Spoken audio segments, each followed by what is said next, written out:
welcome to the Dragons, Gazelles, and Unicorns podcast, where we explore the cutting edge of health innovation and leadership. I'm Rosemary Truman. I'm the founder and CEO of the Center for Advancing Innovation, and also the founder and CEO of Ignite Social Impact. Today, we are extremely honored to introduce Emily. Rosemary, great to be here. Thank you so much for this invitation. I know you have had many individuals on this podcast who have a wealth of experience across many different domains. So it really is a privilege and an honor to be counted amongst those. So thanks for having me today, and I look forward to the discussion. Well, Emily is a prominent figure in the intersection of neuroscience, education, and strategic philanthropy. She's currently the director at the Milken Institute Center for Strategic Philanthropy, and she plays a crucial role in bridging the gap between groundbreaking biomedical research and the philanthropic community. And she's done like walk on water kinds of things that she's going to speak with us more about. I have this thing about neuroscientists. All my favorite, some of my favorite people, like Cody Locke, is neuroscientists, and I think that neuroscientists are just really amazing people, and miraculous and magnificent. She guides the foundation and individual philanthropists through the complex landscape of biomedical research. She aligns specific interests and commitments of donors with the pressing needs of research, and has successfully carved a niche, a very careful niche, in facilitating impactful and informed giving decisions. This unique approach has ensured that the philanthropic efforts are both meaningful and advancement driven in the realm of biomedical research. Emily has an academic and a professional journey that's both diverse and distinguished. Before her tenure at the Milken Institute, she was an assistant professor at Johns Hopkins, and she significantly contributed to the field of neurodegenerative diseases, serving as the executive director at the Packard Center for ALS Research, and the program director for Answer ALS, a comprehensive multi-institutional ALS research program. Her educational background is both equally impressive, and she holds a bachelor's degree also in pharmacology. I mean, I don't know. You might have like 8 degrees. Maybe have like 8 degrees and 2 PhDs. We can go on and on, but I just wonder though. You know, you also went to the University of College Dublin, and I don't know if you're Irish. I am born and raised in Dublin, Ireland. My mom would tell me that I'm Irish too, but I'm really Italian. Excellent. On this side, a very good mix. This side is Italian, and this side is Irish. I love it. Emily is based in DC and optimizes the synergy of scientific acumen and strategic philanthropy. She's quite pivotal in a figure of advancement in biomedical research and a beacon for those looking to make a long impact in the field. So please welcome me in creating a warm welcome to Emily. Thank you so much, Rosemary. Those were very kind and generous words. And I'll also take the compliment to the neuroscience community on behalf of all of us. Thank you for that warmth and appreciation. Much obliged. So Emily, I have a few questions. I mean, I have a lot of questions actually, but Why did you go to the Milken Institute Center? Oh, great question. I think it was a journey in terms of my career and my education and really figuring out what was it that I wanted to do? How did I want to impact the space of science to really carve a path where we could feel a sense of movement? So I think, a long career in academics, in neurodegenerative research. As I progressed in that career, increasingly philanthropy became folded in. I started to understand the role that philanthropy could play, a very unique role in actually facilitating science. And I wanted to embrace that. And I think coming to Milken really allowed me to scale up the ability to reach across multiple domains using the skill sets that I had acquired in my career to really apply them in a space where I think increasingly we need to drive informed and strategic philanthropy. So that's what really brought me to Milken. A long road, but one that I think I am happy and privileged to have taken. And so I feel a unique sense of potential in this position, for which I'm very grateful. So, I have several follow-on questions. What is your definition of strategic philanthropy? Yeah.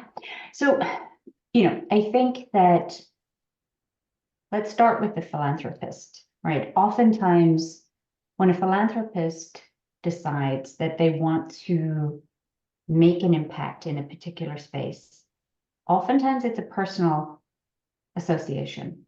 They themselves, somebody they love, a friend, family member, somebody is affected by a disease or a disorder, something creates this sense of, I need for all of us to make things better in this space. So it starts out as a personal journey of, I'm not seeing the options that I want here for me or for my loved one to really have optimal care, to have optimal outcomes in this space. How do we make that better? And sometimes I think that journey brings them back to science, because that's where the discovery, the insights that lend themselves down the road to better outcomes actually begin. So I think that the philanthropist comes in with this really powerful desire to change the space.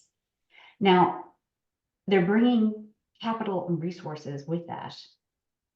But I think I always see my role as sort of the person who can connect the dots from that desire to strategic philanthropy.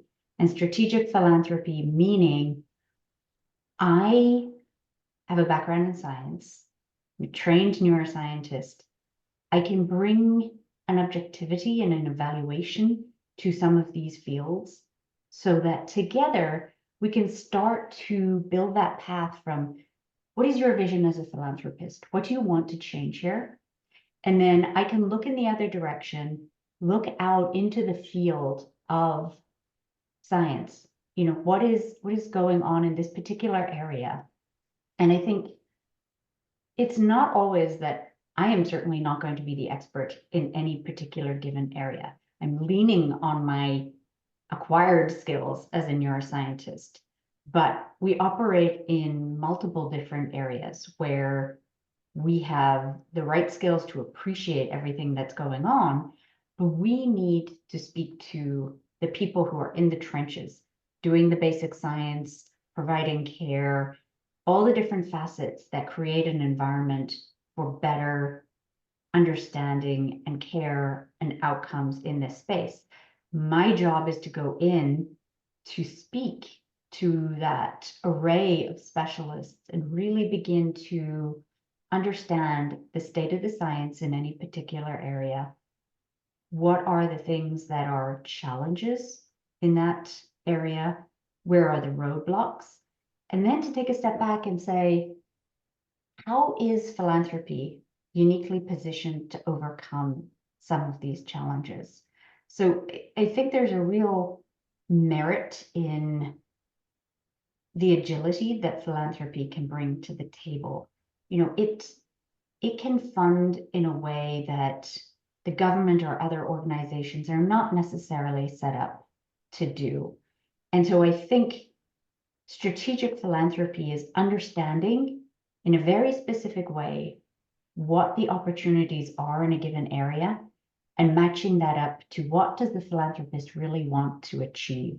So there's a long process that I'm happy to talk more about to connect those two pieces.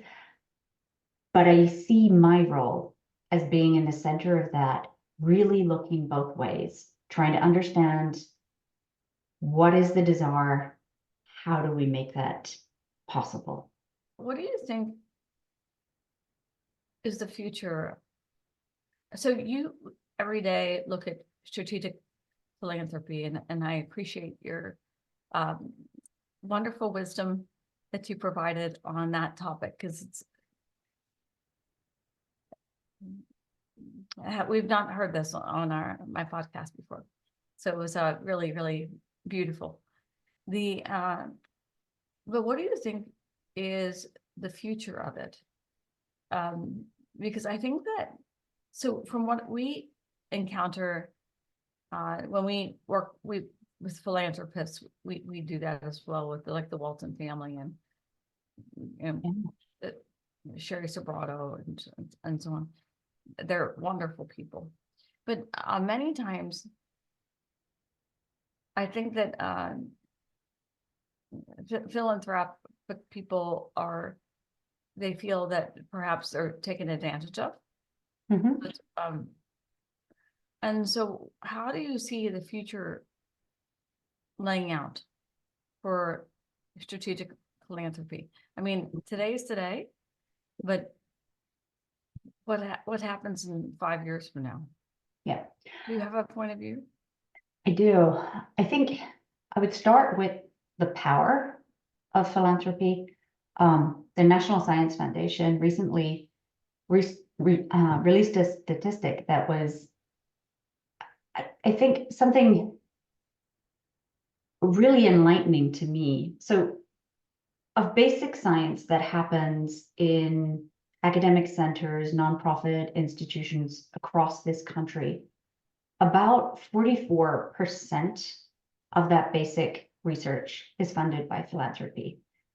That's a large percentage, and only comes second to government funding, which comes in at around 53%. So I think the first part is to acknowledge that philanthropy is playing a major role in directing and facilitating basic science. So the future has to consider that, the power with which we start. I think that, in my mind, the days of sort of writing a check and passing it over in good faith are not going to continue in the same way. There are cases where, you know, a sort of carte blanche for needed funds is okay. But I think that putting the strategy into that philanthropy means a really more holistic evaluation of the goals of that philanthropy and a roadmap to make sure that we are being as successful as possible. And I think one of the things that I learned in my role at Hopkins through interaction with philanthropists and board members and people who had distinguished careers in business arenas was really that tremendous amount of progress can come at the intersection of business and science. So I think the future of philanthropy is bringing in elements of business. How do we put milestones on science? How do we measure success? Oh, that's a very good point. Yeah, but you know, science is science, right? You have got to follow the data, and we can't predict which way that's going to go. So we always have to be ready to appreciate just the natural course of our increased understanding of the environment around us. But that doesn't mean that we can't put on top a layer of check-ins. How is this going? Is it good? Is the data promising? Should we continue to fund this? Should we continue to dedicate time and resources to it? I think it's a more definitive set of circumstances for deciding time to go. This is not the path that is going to benefit science or our understanding of a disease or space. Time to pull back. Let's go and look down a different avenue. But I think that setting up a course where there are continual check-ins, that everybody gets line of sight over progress, is one that will help sustain philanthropy in the long run and sustain science in the long run. So I think that's really where the magic can happen. Did you scrape my brain in the middle of the night? Yeah. No, I think about this all the time because of the governance. Because, every year we in the United States, taxpayers pay 140 to 160 billion dollars. And only 0.01% of that gets commercialized. Yeah. So we at the Center for Advancing Innovation, we've launched about 450 companies. I mean, obviously not enough. And we work with about 153 research institutions across the United States. It's a large number, though. 170,000 inventions. I mean, I feel that we've not done anything. I mean, because only 450. I mean, think about, so philanthropy, I don't actually, I feel a little guilty about this, but I don't know all the numbers for the, you probably know the numbers, but but so goodness gracious, we spend all this money. And then to your point, I want to put a pinpoint on that because you said it in a very poised way and eloquent way. Where are the milestones? Where are the check-ins? Where's the governance? And I think, my point of view is that's missing, broadly speaking. I mean, it's a philanthropy, and it's also our taxpayer dollars where I feel we should have some additional governance and milestones and so on and so forth around them, because I mean we have right now, so our numbers show $1 trillion worth of IP sitting on the shelf that is, we paid for.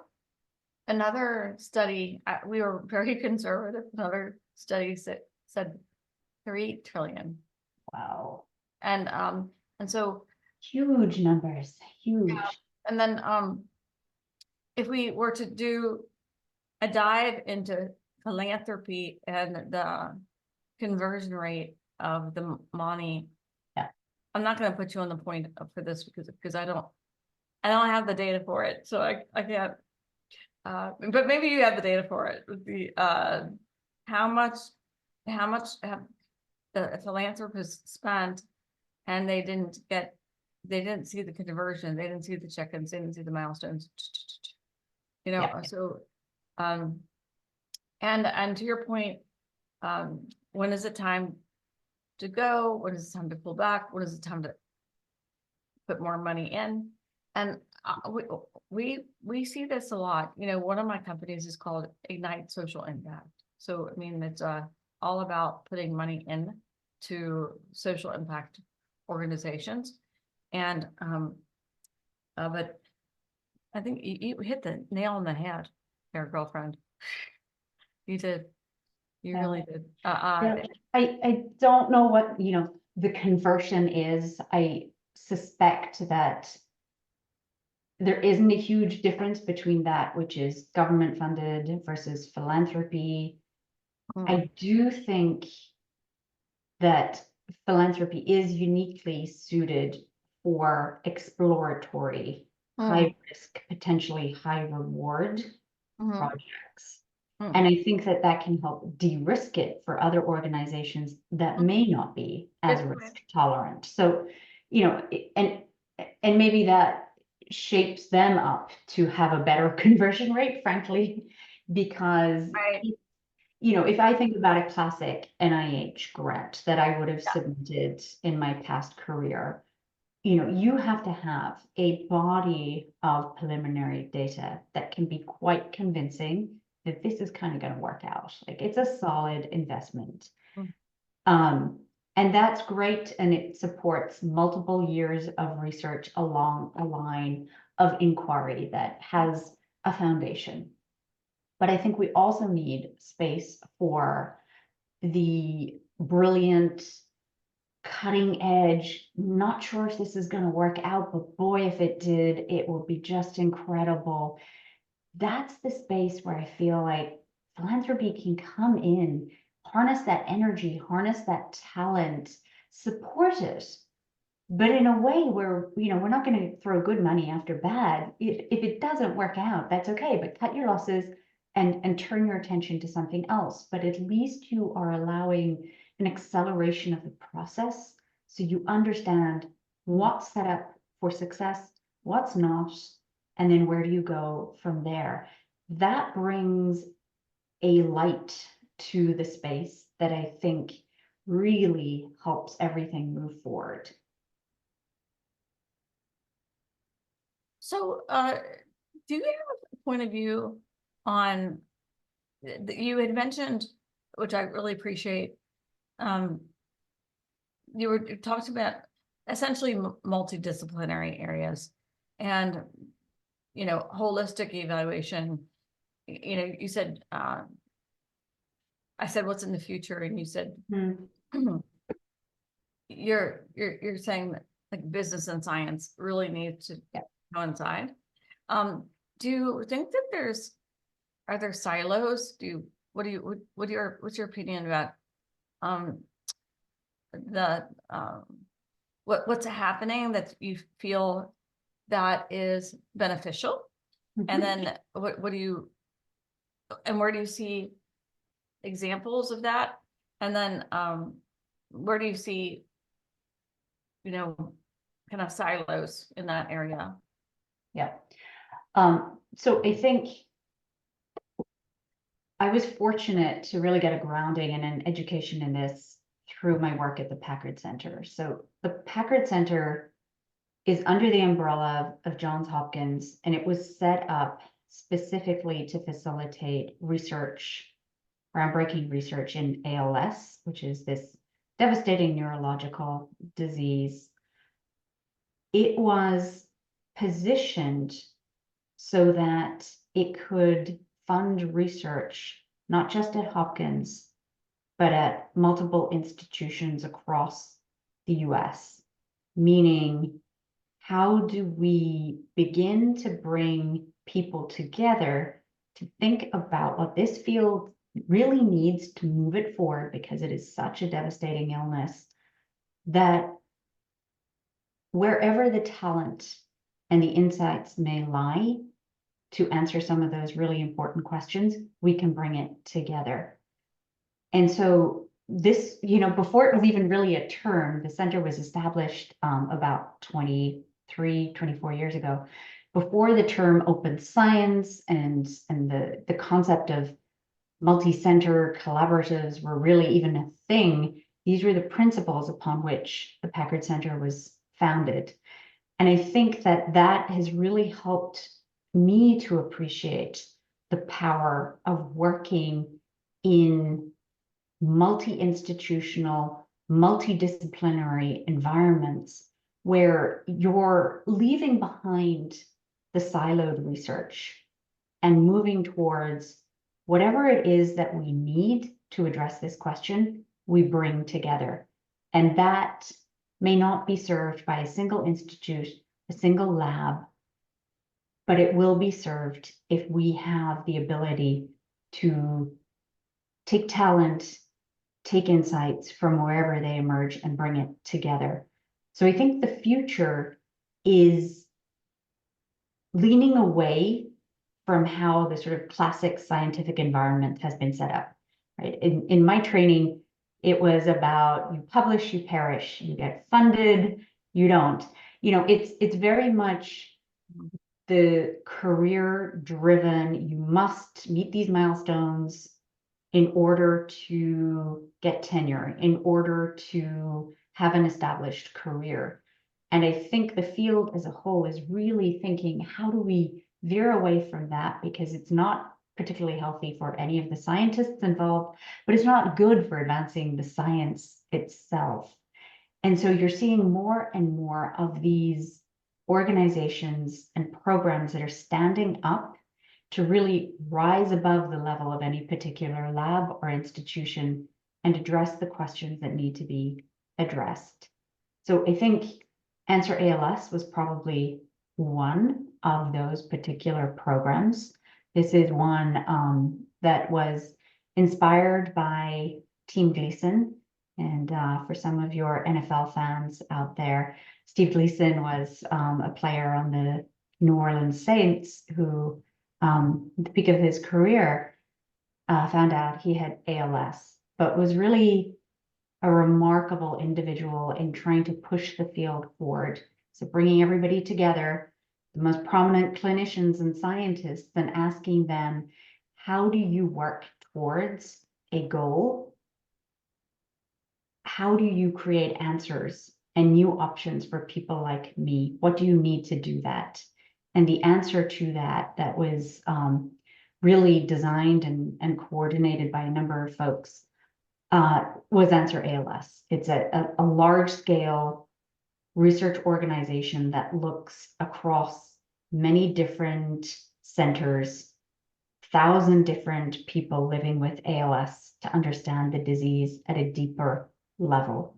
I think it is the acknowledgement that to really produce insights, we now have tools and techniques that we did not have 10, 15 years ago. And if we're going to leverage those in the most significant way, we have to do it as a collective rather than as individual siloed groups, because no one person has the ability to put all of these pieces of the puzzle together. So on Answer ALS, what disciplines did you put together for that one?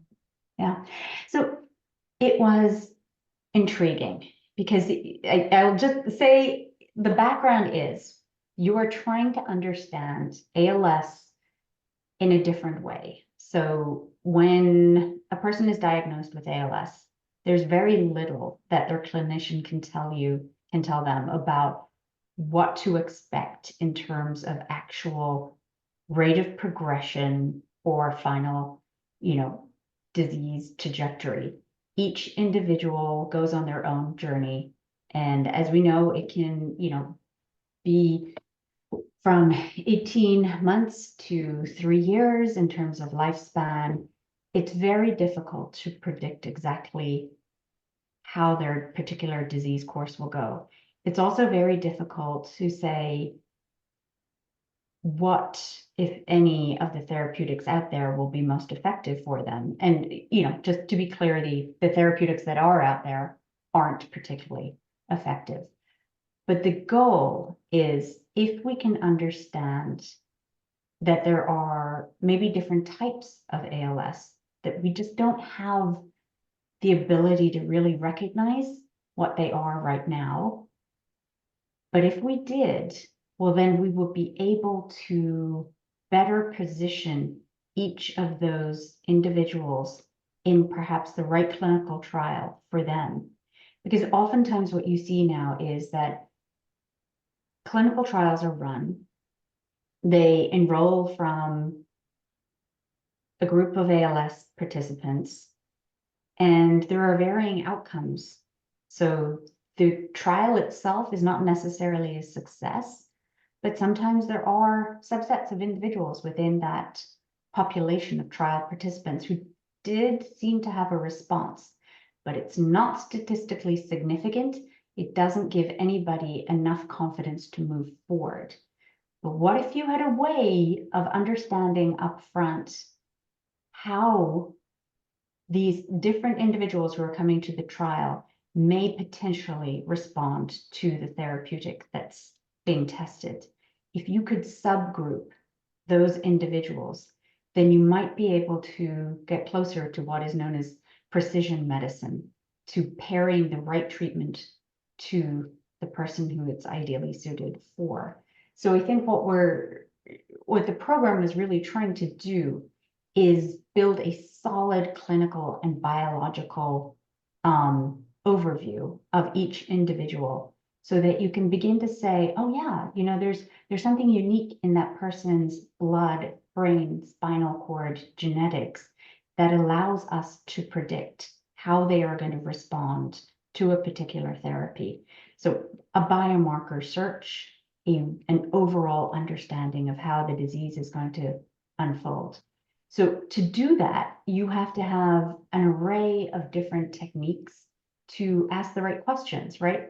We wanted to ask questions about, you know, what genes do they have? Genomic sequencing, how are those genes being expressed at any particular time? That's transcriptomics. And then, you know, what proteins are actually going out into our body to change outcomes? And that's proteomics.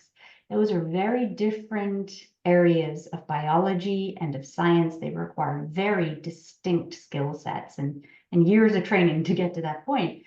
But as a center program, you allow the ability to bring in these different experts and ask the question in their particular set of expertise and share the data, share the insights.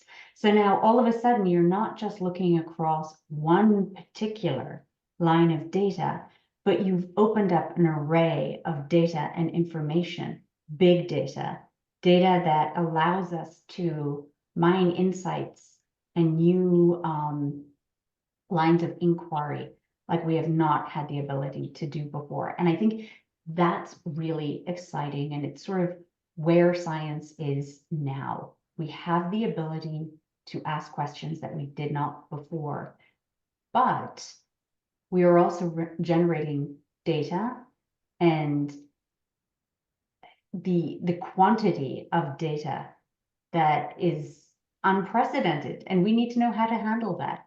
We need, again, to combine skill sets so that we can really understand that for all it's worth. So it's a question of generating the data, but also understanding how to analyze that data so you're getting ground truths from it. And so where do you think that's going? I think there is work to be done. I think it's, you know, it's on the right track. But the way I look at it is, you know, many years ago, and especially when I was training even, you would generate data that was, for lack of a better term, tangible. You know, I as an individual science could sort of see it, appreciate it, understand what it meant in a single glance. And now we have the ability to generate these large data sets where no individual human can really appreciate what they mean in one glance. You have to have computational help in order to make sense of it. So I think the real progress here has to be made in marrying expertise in particular disease spaces. So if you take ALS as an example, what are the questions that need to be asked? Combining that with unique expertise in generating data, like the proteomics and the genomics that I mentioned. And then finally, pairing that with the right computational expertise. You know, everybody is so excited, as they should be, about the application of machine learning and AI to science and big data.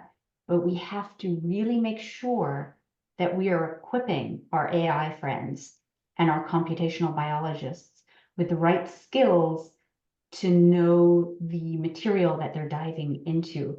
Because at the end of the day, we want to make sure we are filtering out the noise and identifying the real signal. How can we find the insights in that data that, for the example I gave earlier, what is the particular difference in an individual who lives with ALS for maybe 5, 6 years versus somebody who loses their battle with the disease in 18 months. We need to be able to do better at identifying those and opening up new therapeutic targets. I have a particular point of view about this, Mm-hmm. but I sometimes wonder how people think about that. I mean, the number is 13, and that's the particular number. That's, you're grounded in that number 13, you know, like under 13 and then over 13, right? Yeah. So some people say, oh, I have 5 mice or something like that. Mm-hmm. I wanted to just get your perspective on how you think about it. Because you had mentioned it, you had worked as a, I have all my notes here, so it was in the course of when you were talking about different types of ALS. So the thing is that, for example, we know we've analyzed 157 infectious disease areas, 127 breast cancer areas. We've analyzed 100,000 cancer areas. About,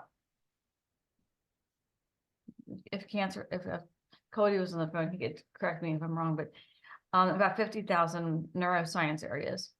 And I mean, basically a lot of different orphan indications and so on and so forth. We always look for that number, statistical significance in a particular area.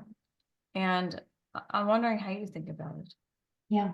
So I think the number is defined by the question you're asking, right? So if you're doing a small scale experiment in the lab and you have maybe what we call an N of 5, right? So you're looking across 5 different samples and you have a very specific question that you're asking, that may be sufficient power to know whether you have confidence in the result that you're seeing. I think what's happening is that the complexity of our questions is really increasing so much, and the depth of the data that we're generating is increasing so much. Humans, so much complexity to us. Each of us is so different from the next that in order to drive a really statistically significant results, we have to be able to have large enough numbers that we feel confident that that observation is broadly applicable. And if we can't, so there's 2 ways to do it. Either you look across a really broad set of a population so that you've got excellent representation across all areas and lots of power in that analysis. Or you pare down your question to something very specific in a very clean data set where there's a match and you have power. There's utility in both. I think it just depends on what you're trying to do. All right, very good. But you may feel differently. You've looked at I always like to hear about people's point of view on that situation. But I think that, you have a highlight here, the breakthrough discovering BD squared, which is your program. So to switch channels for a second, it sounds pretty exciting. Could you provide a little bit of an overview of that one? Happy to. Yeah. So this is an organization called Breakthrough Discoveries for Thriving with Bipolar Disorder. And we are about a year and a half old at this point. But it's exciting because it really emerged from philanthropy and work at the Milken Institute. So I think it's a good example of doing strategic philanthropy in a really impactful way.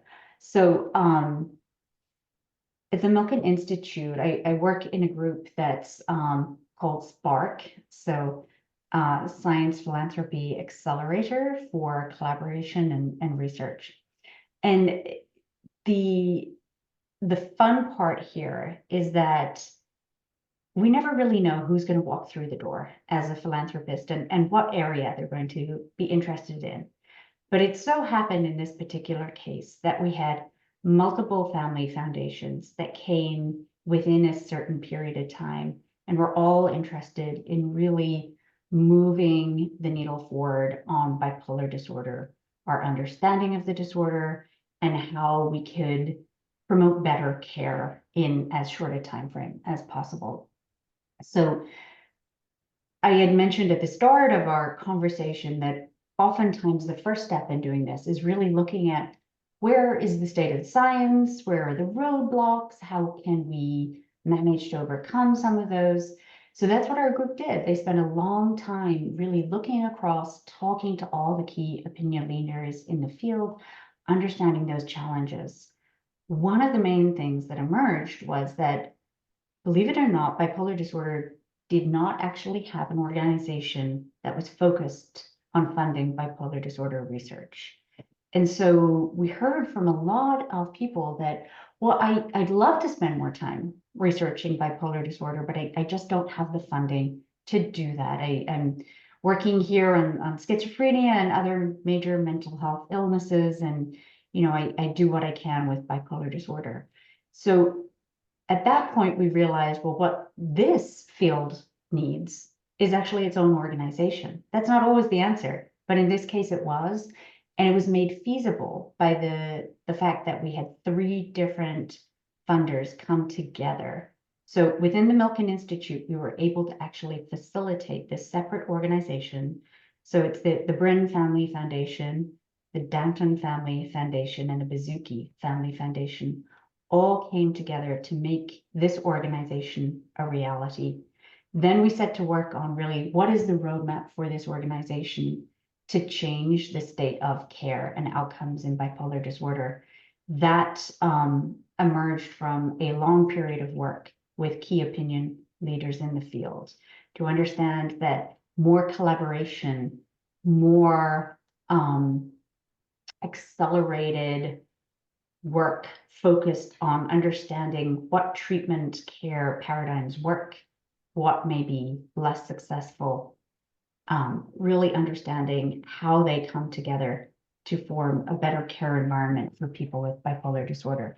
So we're super excited about it.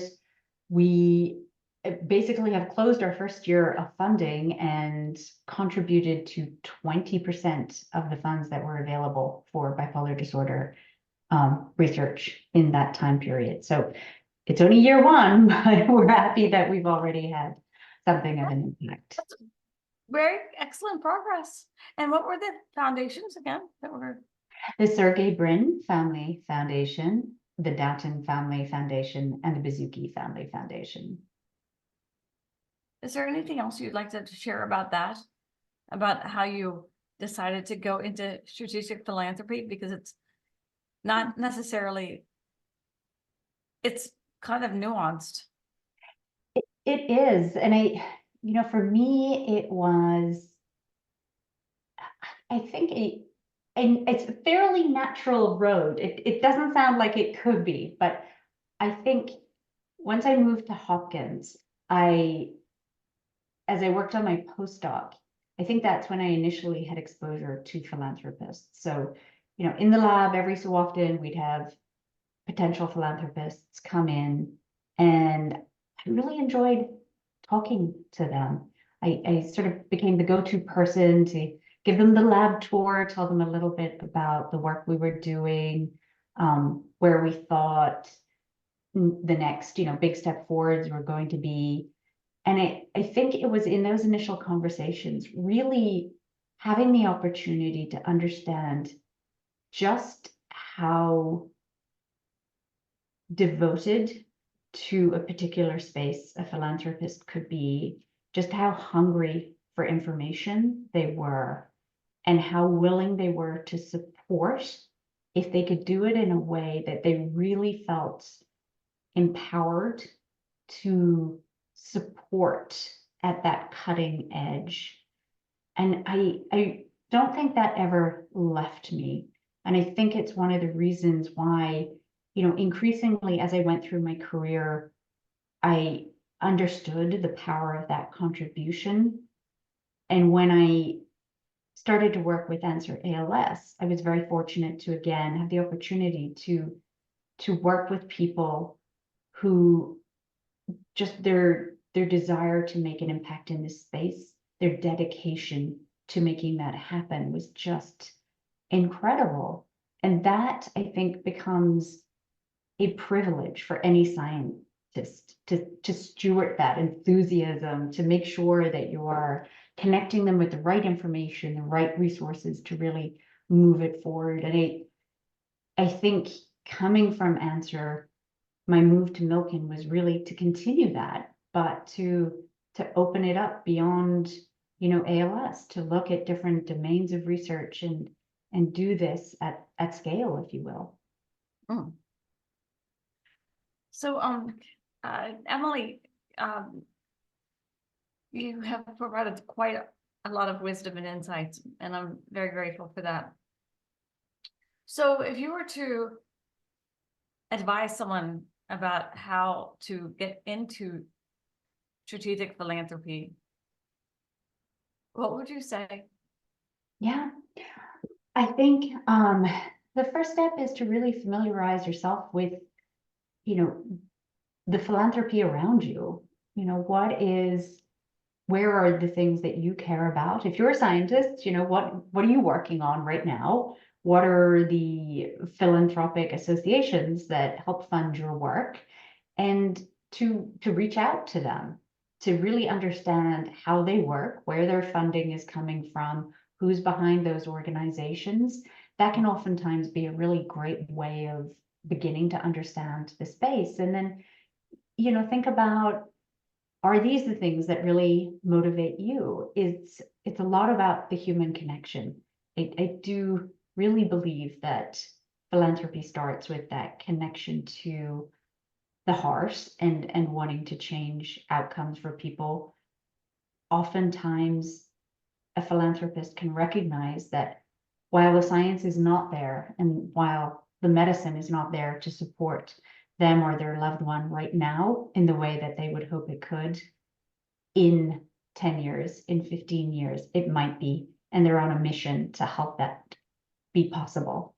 So we think that, if you're interested in philanthropy, then start looking around at the different organizations that resonate with you and ask questions.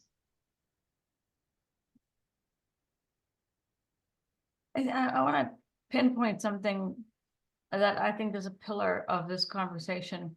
Mm-hmm. That you mentioned. So, sorry, I was making notes. One thing I think that is absolutely crucial for anyone who's doing any work in any field is the stakeholder engagement plan. Mm-hmm. And you said it. You said, who are the people in the space? Who's supporting that area? Because even if you're being funded, let's say even by NIH or what have you, NIST, NSD, I mean, we could talk about all of them, but there's always people behind there that are funding, and they're taxpayers like you and me. Mm-hmm. And then there's also other people. So for example, recently I learned, I don't know if I feel happy or sad about it, but I learned that this one multi-billionaire put money into a multi-billion-dollar institution. And I'm like, I looked at their 990s, and I have their 990s tattooed on my chest.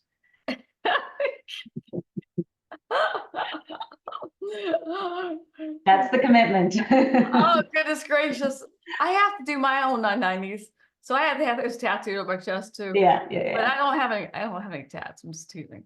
The But I found it fascinating that this one organization was giving to this other organization. It's already got billions of dollars in the bank. Mhm. So, but the point that you made, which I think is extremely critical, is that, all these nonprofit organizations that are giving money to other nonprofit organizations or what have you, your point is so on point, is not even funny. You have to always know who the people are. I mean, you can't just, you have to know who they are. And you have to look them up. And if you don't do that, then your progress in the space is going to be very slim, in my opinion. And I mean, I as a baby, I mentioned I worked at Goldman Sachs at 19, and I got slapped on the hand for the first week because I didn't do my proper stakeholder engagement. Who are the people that you need to know, and who you need to influence, and or not influence, but at least know what they care about. Mhm. And I think that's extremely, I mean, your insights on these last few minutes are, I mean, the whole podcast have been extremely valuable, but I just wanted to say that that's and then the other thing that you mentioned, which I think is extremely important for to reiterate, even though you already said it once. How do you know what motivates people? Because the thing is, so for example, Mhm. I was talking to a philanthropist at the JP Morgan conference. I had a very lovely lunch with her, and she was asking me, what should I be motivated about? But so how do you answer that question? I Yeah. mean, so someone says, okay, they have lots of money. Yeah. What should I care about? I mean, the thing is, we work with 170,000 inventions. Yeah. We haven't organized, we have all the unmet needs, we have like every single category. I mean, you name it. And we do a multidimensional segmentation analysis. So it's like, not just like, I have like 11 trade secrets on this stuff. So I mean, it's this, I'm very, I should say, I am very good at it, and my team is very good at it. So we work hard on trying to identify these things. But should I give them the top 10? I mean, I have top 10 list. But what do you do when someone says, I have money, I want to put it there, honey? So Yeah. No, so I mean, this is a scenario that is different to what I was initially describing, which is where the philanthropist finds that mission from some personal experience. In this case, if you've got somebody coming to the table who wants to be a philanthropist, but is not necessarily sure in which area, I think, it's our job to show the options, but I think you've got to really find that point of connection and know on both sides, what does success look like for you? Because once you found that area where you're like, yeah, that I think it would be great, what, maybe it's environment, maybe it's social, maybe it is health or basic research. But once you found that domain, I think it's a journey that you have to go on together. And, maybe we're more like the Sherpa in that, we're bringing that person on the journey, pointing out what may be of note, what may resonate with them or not. But the goal is to, at some point, take a step back and say, okay, so success looks like this for you. And then we can march towards that. But I think you have to take the time to build that picture initially, because you don't know inherently what's going to motivate that individual. And if they haven't found it just yet, the journey is what hopefully can allow them get to that point where then they are able to contribute in a way that feels really good to them, and they are happy with the outcomes that are brought to the field. Well, I want to reiterate, what does success look like? How does it resonate? Take a step back, take the time to develop the time, Mm-hmm. let them get to that point. Yeah, I think so. Emily, you're full of wisdom, and I'm very grateful for your time. Very, very happy to have had the opportunity to speak with you, and look forward to getting back together with you soon. Likewise, Rosemary, this was lovely, a really terrific conversation. Thanks again for having me. My pleasure, Emily. Take care. Okay, take care. Bye-bye.